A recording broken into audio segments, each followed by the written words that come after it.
परिचय। खाना बनाते समय यदि आप करछी को पकाने वाले बर्तन में छोड़ दें तो जब थोड़ी देर बाद आप इसको छुएंगे तो यह गर्म महसूस होगा। ऐसा क्यों होता है? आप कलछी को गर्म नहीं कर रहे हैं, लेकिन फिर ये गर्म है कैसे? आइए इस पाठ में इसकी पड़ताल करें। उद्देश्य। इस पाठ के अंत में आप निम्न करने में सक्षम हो जाएंगे: ऊष्मा के प्रभाव का वर्णन करना, ऊष्मा के स्थानांतरण के प्रकारों को पहचानना, चालन, संवहन और विकिरण, ऊष्मा के चालक और कुचालक का वर्णन करना। ऊष्मा के प्रभाव। जब किसी वस्तु को ऊष्ण किया जाता है तो उसमें कई परिवर्तन होते हैं। वस्तु गर्म हो जाती है, वस्तु का आकार फैल या सिकुड़ सकता है। कोई पदार्थ ऊष्ण करने पर अपनी अवस्था भी बदल सकता है। उदाहरण के लिए, पानी को ऊष्ण करने पर यह वाष्प में परिवर्तित हो जाता है। ऊष्मा का प्रभाव। ताप में परिवर्तन। गर्म करने पर हम ताप में परिवर्तन देखते हैं। गर्म करने पर ताप बढ़ जाता है और ठंडा करने पर ताप घट जाता है। प्रकृति में सूर्य की ऊर्जा ताप में परिवर्तन लाती है। दिन गर्म होते हैं जबकि रातें ठंडी होती हैं। गर्मियां उष्ण होती हैं, जाड़ा ठंडा होता है। ऊष्मा का प्रभाव। पदार्थ का प्रसार। पदार्थ ठोस, द्रव और गैस अवस्था में पाया जाता है। ऊष्ण करने पर तीनों प्रकार के पदार्थों का प्रसार होता है। पदार्थ का प्रसार निम्न बातों पर निर्भर करता है: वह ताप जिस पर इसे गर्म किया जा रहा है। इस स्थिति में जब हम प्लेट को गर्म करते हैं तो जितना ज्यादा ताप होगा उतना ज्यादा प्रसार होगा। पदार्थ का प्रसार गर्म किए जा रहे पदार्थ के आकार पर भी निर्भर करता है। प्लेट या गेंद जितनी बड़ी होगी, ताप बढ़ने पर उसका प्रसार उतना ही अधिक होगा। गर्म किए जा रहे पदार्थ की प्रकृति प्रसार में महत्वपूर्ण भूमिका निभाती है। जैसे तांबा ताप बढ़ने पर लोहे से ज्यादा फैलता है। द्रव और गैस तरल होते हैं, ये गर्म करने पर फैलते हैं। गैस में प्रसार ठोस और द्रव की तुलना में बहुत ज्यादा होता है। पदार्थों के प्रसार का उपयोग। आइए दैनिक जीवन में ठोस पदार्थ के तापीय प्रसार के व्यवहारिक उपयोग देखें। बैलगाड़ी के लकड़ी के पहिए पर लोहे का हाल गर्म करके लगाया जाता है। जब धातु ठंडी होती है तो यह लकड़ी के पहिए को मजबूती से जकड़ लेती है। जहां पर रेल की पटरियां फिश प्लेट की सहायता से जुड़ती हैं, वहां पर एक छोटा सा रिक्त स्थान छोड़ दिया जाता है। यह रिक्त स्थान गर्मियों में पटरियों के प्रसार के लिए छोड़ा जाता है। ऊष्मा का प्रभाव। भौतिक परिवर्तन। आइए अब देखें कि ऊष्मा पदार्थ की अवस्था में परिवर्तन कैसे लाती है। ऊष्ण करने पर ठोस द्रव में और द्रव गैस में परिवर्तित हो जाता है।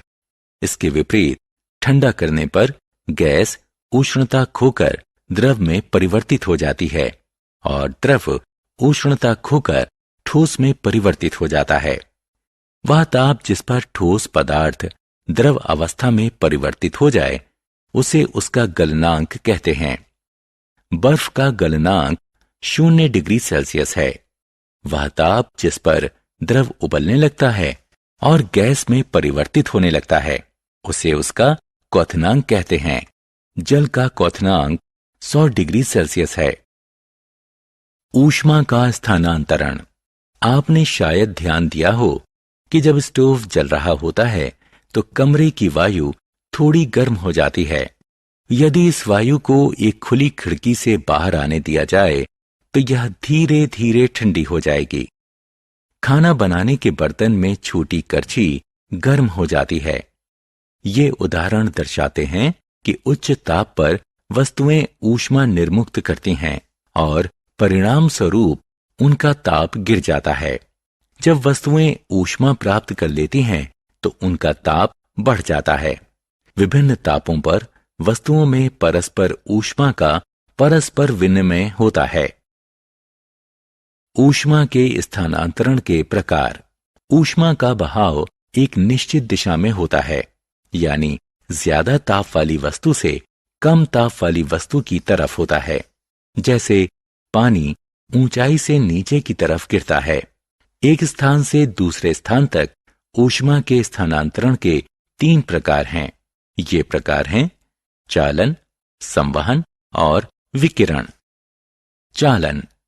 आइए एक प्रयोग करें। एक धातु की छड़ लीजिए। एक सिरे को पकड़िए और दूसरे सिरे को गर्म कीजिए। शुरुआत में छड़ का सिरा गर्म नहीं है, हालांकि बहुत जल्दी हम पाते हैं कि छड़ का सिरा गर्म हो गया है और हम छड़ को अब पकड़े नहीं रह सकते। इसका अर्थ है कि कुछ ऊष्मा का स्थानांतरण हुआ है। वह प्रक्रम जिसमें ऊष्मा किसी ठोस पिंड के एक भाग से दूसरे भाग में स्थानांतरित होती है, उसे चालन कहते हैं। चालन मुख्यतः ठोस पदार्थों में होता है। याद रखिए कि चालन निर्वात में संभव नहीं है। याद रखें कि एक पिंड से दूसरे पिंड में ऊष्मा के स्थानांतरण की 2 शर्तें हैं। ये शर्तें हैं, दोनों पिंडों के बीच संपर्क होना चाहिए और दोनों का ताप भिन्न होना चाहिए। संवहन वह प्रक्रम जिसमें ऊष्मा का स्थानांतरण पदार्थ के गर्म कणों की वास्तविक गति के कारण पदार्थ में एक स्थान से दूसरे स्थान तक होता है, उसे संवहन कहते हैं। ऊष्मा का संवहन तरल पदार्थों जैसे द्रव और गैस में होता है और इसमें पदार्थ गर्म स्थान से ठंडे स्थान की ओर जाता है। संवहन में ऊष्मा गतिशील गैसों जैसे वायु और गतिशील द्रव जैसे जल के माध्यम से स्थानांतरित होती है। वायु की वह गति जो ऊष्मा को गर्म स्थानों से ठंडे स्थानों तक ले जाती है, उसे संवहन धारा कहते हैं। विकिरण एक तीसरा प्रकार भी है जिससे ऊष्मा गर्म पिंड से ठंडे पिंड में जा सकती है। स्थानांतरण के इस प्रकार को संवहन कहते हैं और इसे दोनों पिंडों के बीच किसी माध्यम की जरूरत नहीं पड़ती।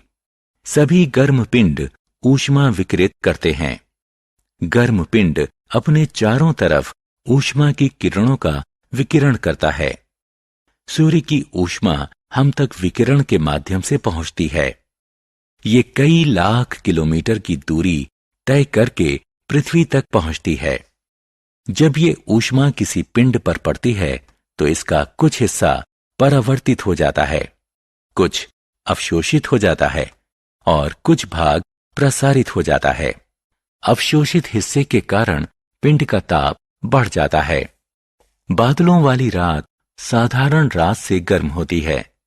जब आसमान साफ होता है तो ऊष्मा का विकिरण वायुमंडल में चला जाता है, लेकिन बादलों की उपस्थिति के कारण यह तापीय विकिरण परावर्तित होकर पृथ्वी पर वापस आ जाता है और हम गर्म महसूस करते हैं। थल समीर और समुद्र समीर। उष्णता में भिन्नता के कारण समीर उत्पन्न होते हैं। आइए थल समीर और समुद्र समीर के कारण जानें। दिन के समय थल समुद्र के जल से ज्यादा गर्म होता है। थल की गर्म हवाएं ऊपर उठ जाती हैं और समुद्र की तरफ की ठंडी हवाएं किनारे की तरफ चल देती हैं। यह समुद्र समीर होती है। रात में ठीक उल्टा होता है। जल थल की तुलना में देर से ठंडा होता है, अतः थल से ठंडी हवाएं समुद्र की तरफ चल देती हैं। इसे थल समीर कहते हैं। सारांश। आइए हमने जो कुछ सीखा है उसे संक्षेप में दोहराएं। ऊष्मा के स्थानांतरण के 3 प्रकार होते हैं। ये प्रकार हैं चालन, संवहन और विकिरण। ठोस पदार्थों में सामान्यतः ऊष्मा का स्थानांतरण चालन द्वारा होता है।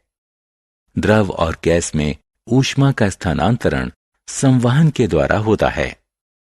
विकिरण द्वारा ऊष्मा के स्थानांतरण के लिए किसी माध्यम की आवश्यकता नहीं होती।